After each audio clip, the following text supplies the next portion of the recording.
That concludes the spokespersons, and then we're going to individual members and group them. Okay, be brief as possible because I know people have been waiting quite a time. Just one comment on the homeowner side of the pipe replacement. I'd ask you to look at kind of, maybe I'm working with the government as a once-off grant or a save-as-you-pay scheme, where when you have experienced contractors on site, just to use the economic of scale to see can we get that kind of replacement. Just moving on to the questions, really, is the leakage and water main replacement. Leakages targets, you're saying average of 41%. It's up as high as nearly 60% in certain areas of the country. Do you see Irish Water or the regulator setting the targets for leakage reduction and also for water main replacement? Because that's one of what we've seen over the last 20 years is we didn't see the water main replacement programme when there was money investment in the system. So who do you see setting those targets? Do you see you working with other suppliers as well, especially in rural towns and certain parts of cities, where if you're doing a water main replacement, is there synergy there to work with broadband providers that you can actually run a broadband cable at the same time as a water main replacement to your meter? Again, given a little bit of synergy. I'm not too sure when you're talking about how you're going to operate your meters. If you look at an apartment block, how do you look at metering an apartment block? How do you, in urban areas, a lot of terrace houses are on dual supply. So are you going to make some offers in breaking down that dual supply? I don't know, you understand what I mean by, yeah, that's grand. A little bit on the oversight. In our report, we were anxious that Irish Water would be open to freedom of information questions, that there would be an oversight from this committee and from the Controller Auditors General. Are you very much open to that? You mentioned your own experience in England where there's a structure where the consumer representatives, and we touched upon it as our own report on how that, and we used the example of Scottish Water. I'm just wondering, what's your thoughts in relation to that? And then I can just come back to the water for the Eastern region. And you look at a very welcomed announcement of the food Kerry in Kildare, again, which would probably be a very substantial one. And we have a very substantial industry set up in the Greater Dublin area that's talking about an additional demand of 87 million litres of water in the near future. And we're talking about the headroom.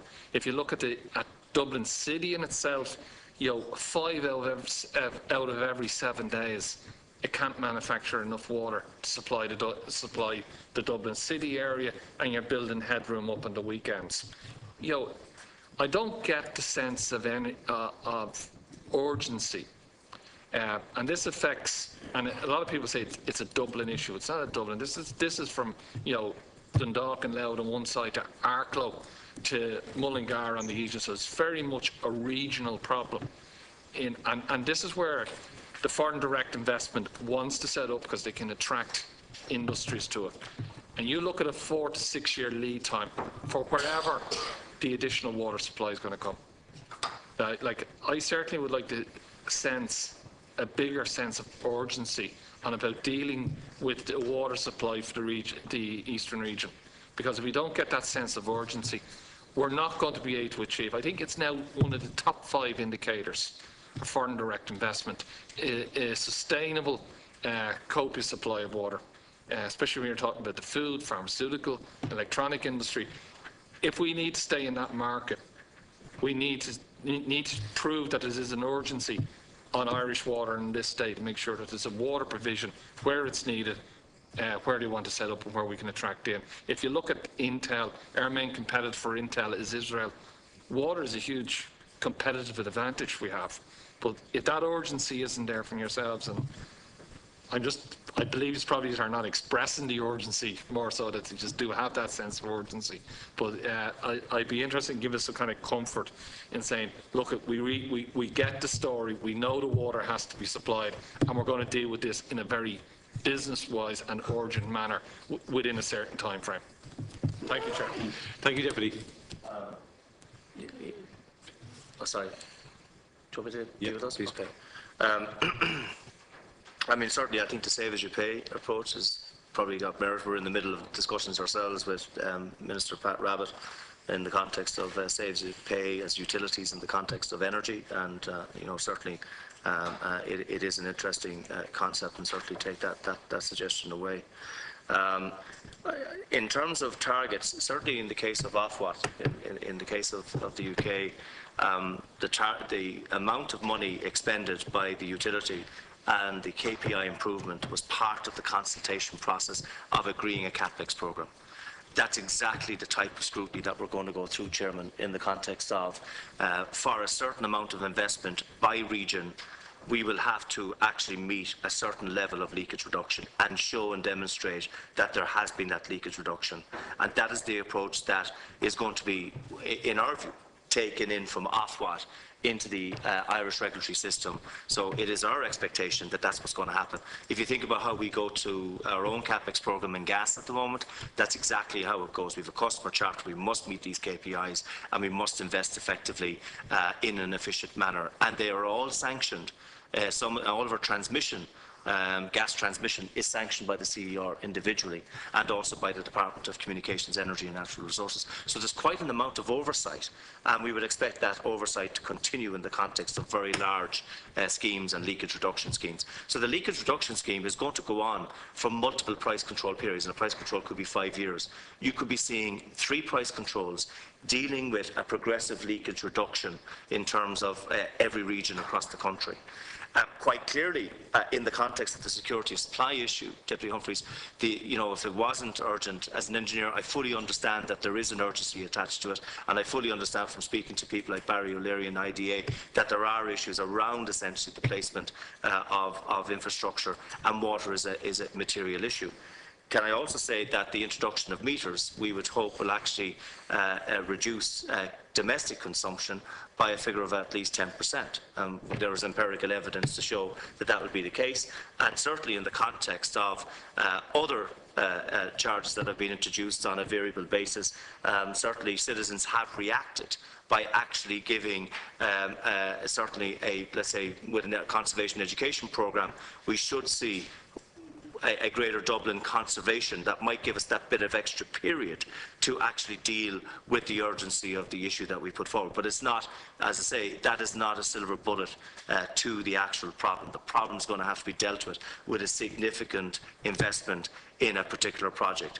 And again, quite clearly in response to Deputy Stanley, the only one effectively that we're aware of is the one put forward by Bord na Móna, and I have suggested to, as I say, to the Chief Executive of Bord na Móna to engage with the Commissioner for Energy Regulation on that project forthwith, and that's exactly what I've asked him to do. And we will engage quite clearly with Bord na Móna or anybody else who actually is looking to provide a solution to that particular problem.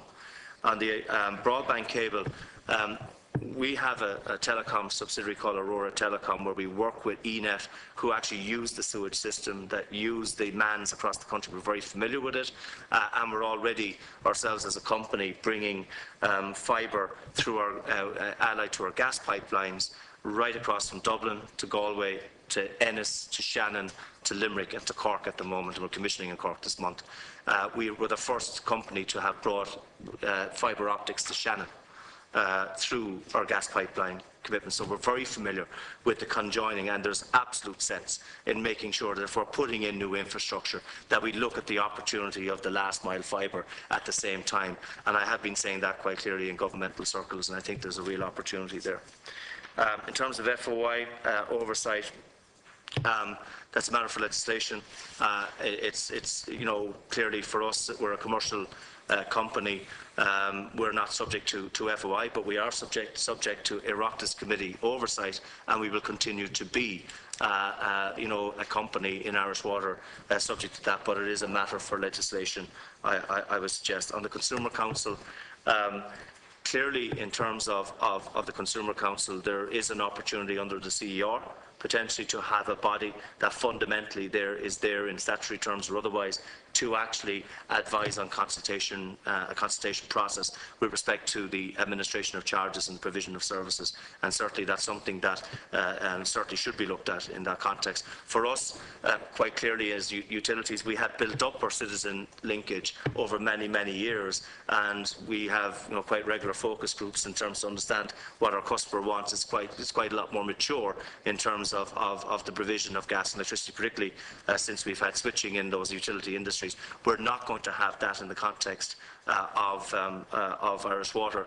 And going back to the issue of monopoly, well, that's why you have a regulator. The regulator must ensure that in terms of service, in terms of quality, in terms of price, that Irish Water does its job properly. So we are very much reliant on good regulation in that regard. And in terms of, as I say, the water supply issue, which I've mentioned, I think, yeah, certainly as an engineer, we fully understand. As engineers, we understand exactly what the issue is with respect to Eastern Seaboard, and quite clearly we will take that particular message forward in terms of further engagement on it. But again, we are not the body until we have full legislation and full rights until 2013 to be able to go and actually sponsor that particular project. But quite clearly in the run-up to that, very much aware that we should take this prior to that particular legislation. How you're going to deal with apartments if you're going to do it at the curbside? Apartments are actually out of scope for the Phase 1 metering programme that we're embarked upon. The proposed 1,050,000 metres that were referred to earlier are expected to be the most straightforward meter fits available to us. They'll typically be single supplies into single properties.